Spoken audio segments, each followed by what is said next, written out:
Hello বন্ধুরা, আশা করি সকলেই ভালো আছেন। আজকের এই টিউটোরিয়ালের মাধ্যমে দেখানোর চেষ্টা করব ফাইবার মার্কেটে আমরা যখন একটা অ্যাকাউন্ট ক্রিয়েট করতে যাই, অ্যাকাউন্ট ক্রিয়েট করার পর আমরা যখন এখানে একটা গিগ চুজ করি, একটা নির্দিষ্ট টাইটেলকে সামনে রেখে যখন আমরা গিগ ক্রিয়েট করি, তখন আমাদের সামনে খুব ইম্পর্ট্যান্ট একটা বিষয়, সেটা হচ্ছে প্রপার কিওয়ার্ড সিলেকশন। অর্থাৎ আপনার যে টাইটেলটা আপনি ব্যবহার করছেন, সেই টাইটেলের ভিতরে যে অ্যাপ্রোপ্রিয়েট কিওয়ার্ডগুলো আছে, এই কিওয়ার্ডগুলো সিলেকশনের জন্য অনেক সময় আপনাকে অনেক রিসার্চ করার প্রয়োজন হয়। আজকের এই টিউটোরিয়ালের মাধ্যমে আমি আপনাদেরকে এমন একটা অ্যাডঅন শেয়ার করতে যাচ্ছি, যে অ্যাডঅনসের মাধ্যমে আপনি খুব সহজে আপনি যে টপিক্সের উপর আপনার গিগটা ক্রিয়েট করতে যাচ্ছেন, সেই টপিক্সের টপ র্যাঙ্কিং, টপ রিলেটেড যে কিওয়ার্ডগুলো আছে, এই কিওয়ার্ডগুলো আপনি খুব সহজেই বাছাই করতে পারবেন। তো এটার জন্য যেটা করতে হবে, আপনি প্রথমে ফাইবার মার্কেটটা ওপেন করার পর এখান থেকে জাস্ট একটা নিউ ট্যাব ওপেন করবেন। নিউ ট্যাব ওপেন করার পর জাস্ট এখানে লিখবেন আপনি ফাইবার কুইক ভিউ। এটা লেখার সঙ্গে সঙ্গে আপনার সামনে যে পেজটা ওপেন হবে, জাস্ট এখান থেকে আপনি প্রথমে দেখুন একটা অ্যাডঅন সামনে চলে আসছে। এখানে ফাইবার কুইক ভিউ একটা অ্যাডঅন সামনে চলে আসছে। আপনি জাস্ট এটা যখন ক্লিক করবেন, ক্লিক করার সঙ্গে সঙ্গে আপনার সামনে এমন একটা পেজ আপনার ওপেন হবে, যেখানে আপনার এখান থেকে এই অ্যাডঅনসটা আপনি আপনার গুগল ক্রোমে এটা অ্যাড করে নেবেন। দেখুন, আমি যখন এই ফাইবার মার্কেটে আসলাম, আসার পর এখানে যখন আপনি কোনো একটা বিষয় নিয়ে আমি যখন লিখে সার্চ করছি, আমি এখানে সার্চ করতে পারি এসইও অপটিমাইজেশন। এসইও অপটিমাইজেশন লেখার সঙ্গে সঙ্গে আমার সামনে অনেকগুলো গিগ সামনে চলে আসছে। আমরা যেটা করে থাকি নর্মালি, এই বিভিন্ন গিগ একটা একটা করে এখান থেকে ওপেন করি।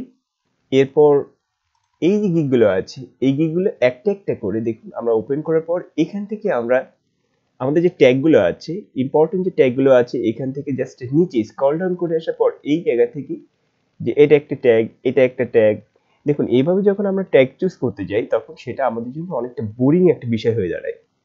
তো আজকের এই টিউটোরিয়ালের মাধ্যমে আমি দেখানোর চেষ্টা করব কিভাবে খুব সহজেই আপনার এই বোরিংটাকে দূর করে খুব সহজেই আমরা কিভাবে এই টপ র্যাঙ্কিং, টপ রিলেটেড যে ট্যাগগুলো আছে, এই ট্যাগগুলো আমরা চুজ করতে পারি। এটার জন্য যেটা করতে হবে, জাস্ট আপনি এখান থেকে এই যে অ্যাডন্সটা আপনার যে গুগল ক্রোমো আছে সেখানে আপনি অ্যাড করে নেবেন। দেখুন আমার এটা ইতিমধ্যে আমার অ্যাডন্সে এটা আমার অ্যাড করা হয়ে গেছে। এটা আমি অ্যাড করে নিয়েছি। এখন আমি এখানে সার্চ করেছি এসইও অপটিমাইজেশন লিখে সার্চ করেছি।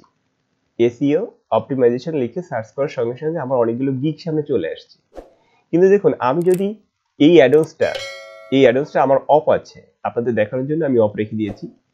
এটাকে যখন আমি এখান থেকে যখন আমার গুগল ক্রোমে যখন আমি এটা অ্যাড করে দিব, এখান থেকে অ্যাড করার সঙ্গে সঙ্গে জাস্ট এটাও তখন আমার অন হয়ে যাবে। যখন এটা অন হয়ে যাবে, অন হওয়ার পর দেখুন আমি যখন এখানে একটা সার্চ করেছিলাম, এই সার্চটাকে আমি এগেইন সার্চ করছি। দেখুন সার্চ, এখন যেটা ঘটবে, এখন দেখুন একটা চমৎকার একটা বিষয় সামনে চলে আসবে। দেখুন এখানে টপ ফোকাস কিওয়ার্ড একটা অপশন চলে আসছে, এবং এই জায়গাটা স্ক্রল হচ্ছে। এখানে ফাইবার থেকে অটোমেটিকলি যত এই এসইও অপটিমাইজেশন রিলেটেড যে ইম্পর্টেন্ট যে কিওয়ার্ডগুলো আছে, এটা অটোমেটিকলি আপনার সামনে ফোকাস করে দিবে। ওয়াও গ্রেট, দেখুন অটোমেটিকলি চলে আসছে। দেখুন অনেকগুলো কিওয়ার্ড এখানে কিন্তু সামনে চলে আসছে।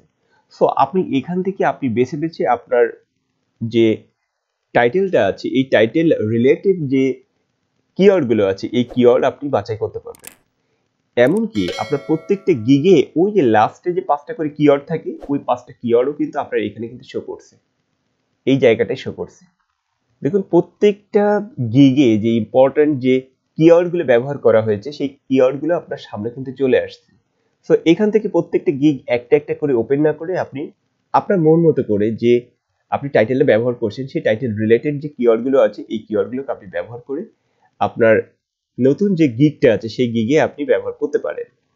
তো হ্যালো ফ্রেন্ডস, আজকের এই টিউটোরিয়ালের মাধ্যমে আমি এটাই দেখানোর চেষ্টা করেছি যে কিভাবে আপনি যে টাইটেলটা ব্যবহার করছেন, সেই টাইটেলের ইম্পর্টেন্ট যে কিওয়ার্ডগুলো, সেই কিওয়ার্ডগুলো কিভাবে ব্যবহার করবেন, এবং আপনার ইমেজ এসইও বা ভিডিও এসইও বা পিডিএফ এসইওর ক্ষেত্রে যে আপনার টাইটেল রিলেটেড যত কিওয়ার্ডগুলো আছে, কিভাবে আপনি বাছাই করবেন, তার সমুদয় প্রক্রিয়াটা দেখানোর চেষ্টা করেছি।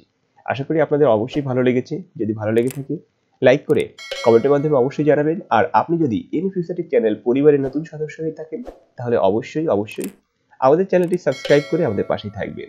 আজ এ পর্যন্ত, দেখা হবে পরবর্তী টিউটোরিয়ালে। সে পর্যন্ত আল্লাহ হাফেজ।